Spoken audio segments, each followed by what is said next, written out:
and welcome to WTL, everybody. I'm your host, Andy Klassen, joined by Jabron. What's up, guys? We're back. Oh, man, the Jabron, the parlay pounder. Yep. Now, I tell you what, we got a lot to cover here this week. It's a big week. I mean, that's one of the fun things about spring. Yeah, the changing the seasons and all. But, man, how many sports now are kind of running into each other? Big-time events. Yeah, it's crazy. So, we're right on the cusp of the NBA playoffs. We just had the Masters. We just had a huge UFC event with 2 title fights. Yep. And Major League Baseball just kicked off as well. So opening day. There's so much stuff that we can cover.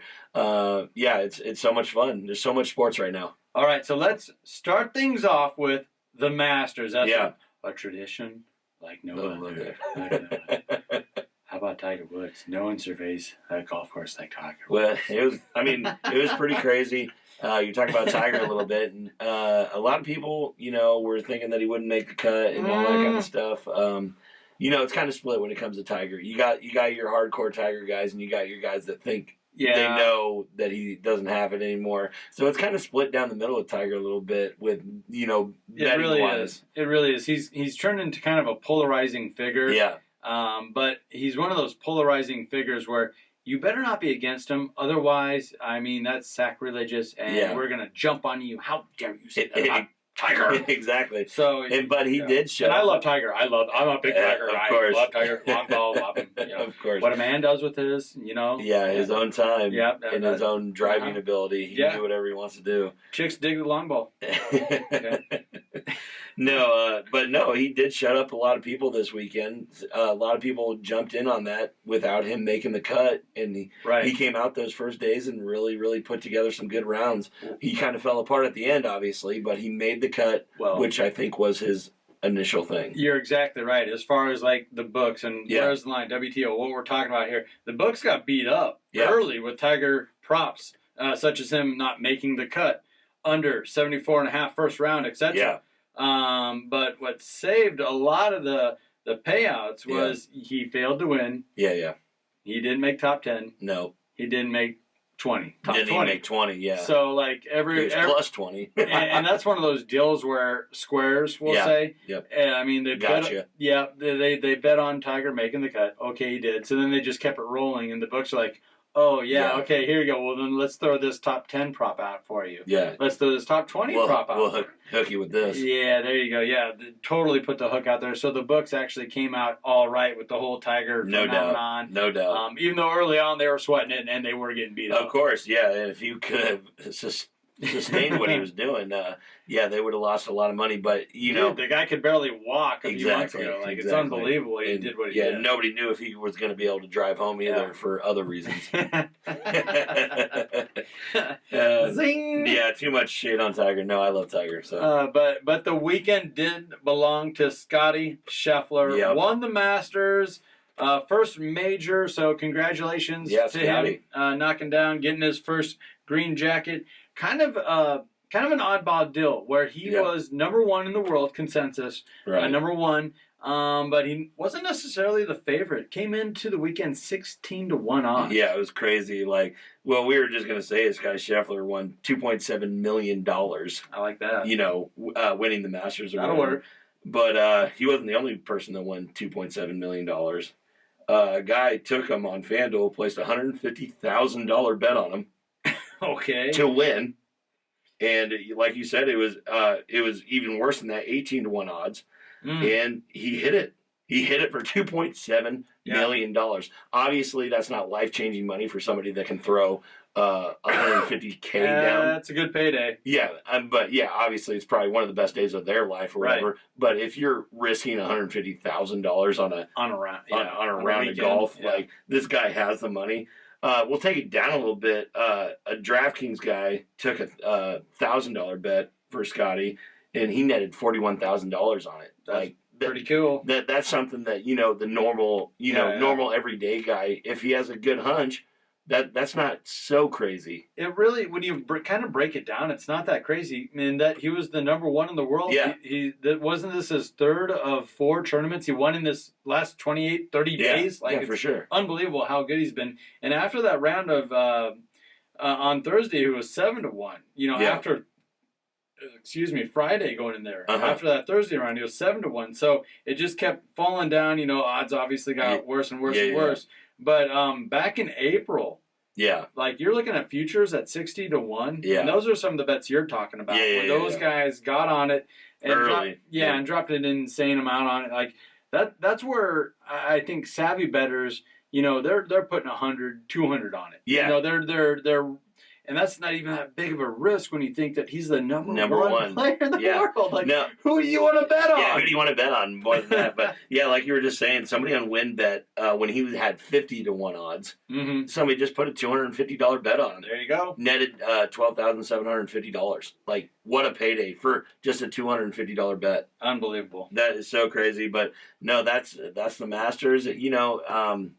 Like you said, after the first couple of days, it kind of seemed like he was cruising to victory and all that kind of stuff, and odds get worse and worse as that happens. But Rory really hit the books the last day. He got him. Everybody was on Rory the third day, and he Sunday, and he really, really came out and put together a really good round. So where Rory really put it together was there was a heavy betting line on 64.5. Yeah. Who could go, if Rory could go lower than that. And of course, he shot a 64. Yeah. Totally beat up the books. Yep. That looked like easy money, for the win in MGM. And of course, Rory slapped together a beautiful Sunday there. And there was also a really bad beat with Scheffler on Sunday as well. For those who bet the under of 77.5 on the winning score, and then he four-putted. Oh, my. Four-putted to win. Four-putted his way to a win. Dude, that's a bad beat. That is a bad beat. He had no business. Well, no, he's the best golfer in the world. Literally winning everybody all this money at the Masters or whatever, and then he four-putts to screw the guys betting on him Sunday. Exactly. After, he screwed the guys that didn't bet on him early, and then he came back around. Yeah. I mean, good for him, but that's definitely one of the badder beats of the weekend, which was, with so much sports in it, it's hard to find. Yeah, that was rough. I mean, I think what was it, after his third putt? Yeah. His caddy just called a timeout. Yeah, he's just what are you doing? No, you need to stop this. Make it. We'll regroup. Go to commercial break. Yeah, go to commercial break. Run the Tiger commercial for the 45th time. But you know what?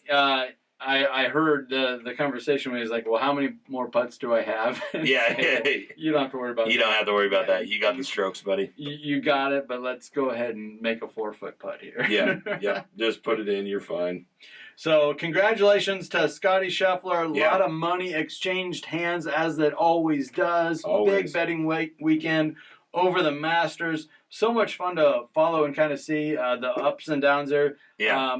And obviously there's always a lot of have-nots. Oh, yeah. But I kind of felt there was a lot of feel-good haves this week. There's a lot of bets on Scottie Scheffler came out of the woodwork, pro Scheffler, and that was pretty cool to see those all cash in. Very good, very good. Yeah, and there's feel-good stories for a lot of favorite golfers. Obviously, Rory, Tiger had his storyline. Yeah, Tiger was neat. It's just fun to see those guys and have them perform well. At the biggest stage of them all. And it was kind of fun for me to watch Brooks Koepka not play well. Right.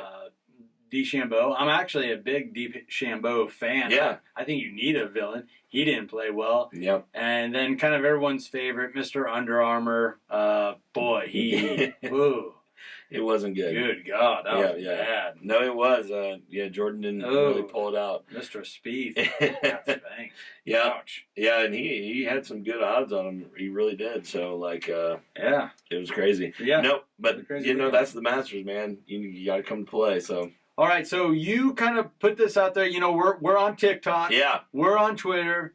We're on YouTube. That YouTube channel is growing like crazy. That's been pretty fun to see. Yeah, follow us, guys. Follow us. And, of course, TikTok. There's some things to look at and to admire. It's fun. Not only the picks. Yeah, there's some other. But you were talking about UFC 273. So we got to run it back, go over a little recap here, because there's a little bit of a drama here. Yeah, a little bit of drama.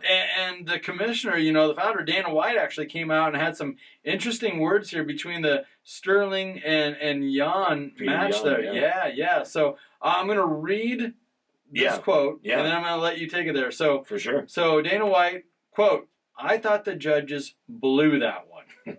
I had it 3-2 the other way. Yeah. I don't know how you guys scored it, but I guess it's all on how you scored that first round." Yeah. And of course, Sterling took down Jan. Dana White saying he thought it was Jan. The other way. Yeah, for sure. No, and Twitter and Facebook and everything just blew up after this. Instagram, all that kind of stuff with everybody thinking that Peter Jan won that first round and the championship rounds. So what else do you have to do?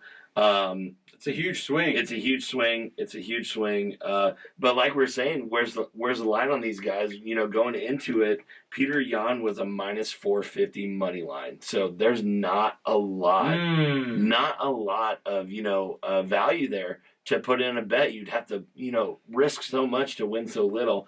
The people that stayed true with the champion Sterling at plus 340 really raked it in. It's on a decision, but it's still the money line, and they still cashed in on it. It's that money line bet. It's crazy, and it's so crazy that there's still that personal touch of a judge that can really throw this money out of whack. One of three. There's of three, right? 3 judges, just like in boxing, yep. And just one of them has to see things a little bit differently than basically the entire arena. Yeah, right. Yeah. And now you got a plus 340. Knocking out minus 450. Yeah, no, it was absolutely crazy. It's insane. And the reason that line was the way it is was Peter Jan, and they fought originally, and Peter Jan kneed him in the head, got disqualified, but he was absolutely manhandling him in that fight. So that's the reason that the line was so far swung the other way, because this first fight between them was a pick'em fight. And now you're throwing 450 odds on him. After he lost? That's insane. So it's absolutely crazy. I don't think that Dana's going to actually let him, fight back for a third time. Doesn't sound like it. After you lose twice to a guy, it can be a fight later down the road. Right. But I think people are tired of seeing this. You're going to have to throw Peter Jan against like T.J. Dillashaw or, somebody else in the division and let him work his way back up. That's all right. Yeah. And he said that too. He's like, look, Jan's a stud. He's gonna be back. He's gonna get a shot, but we can't just run it back. Exactly.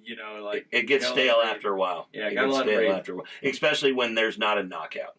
Mm-hmm. If there would have been a knockout here, if Sterling would have, it would have really set the table for more controversy too. Exactly. Like, let's say there would have been a goofy scorecard. Yeah. And that's where Dana White, I feel, is just light years ahead of all these other commissioners. Like, he has the pulse. He is the best. He has the pulse of his fan base, of what they want to see, what they expect, what the athletes want. Exactly. And that's where Major League Baseball, what Rob Manfred, what is that? What is that? Yeah.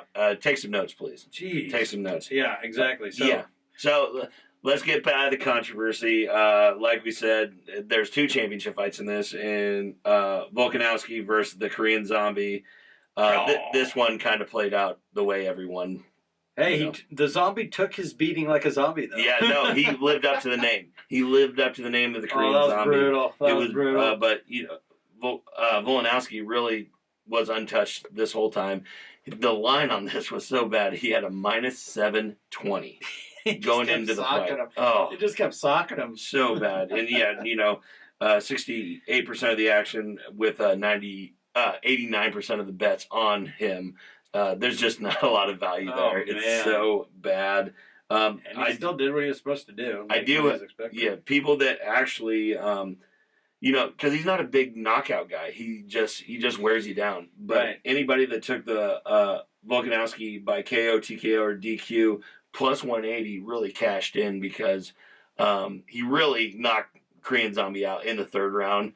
And Herb gave him a little chance in the 4th. He said, "You got to show me something." He came out and punched him 3 times right in the face and said, "No, it's over, it's over." Yeah. So no, the Zombie took it though. He's punched me 10 more times in the face. He says, "I'm going to keep getting back up," which props to that guy. But you can tell that it's Volkanovski's division, and he's going to run with it as long as he can. So like I said, very fun card. It's fun when there's controversy.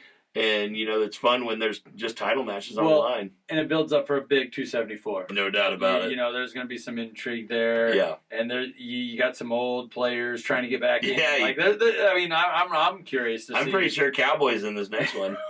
Let's go. Some haymakers. Yeah. All right, so I think we're going to take a quick break here, aren't we? Yeah, let's take a break. All right, so what are we looking at next? We're looking at NBA. Yep, playoffs starting this week. Got to talk about Major League Baseball. Yeah. Big week. Opening weekend, of course. And I think there's a little surprise there. Yeah. There's some hot bats. There's some cold pitching staffs. Yeah. We're going to tackle all that and more on WTL. Don't go anywhere, folks.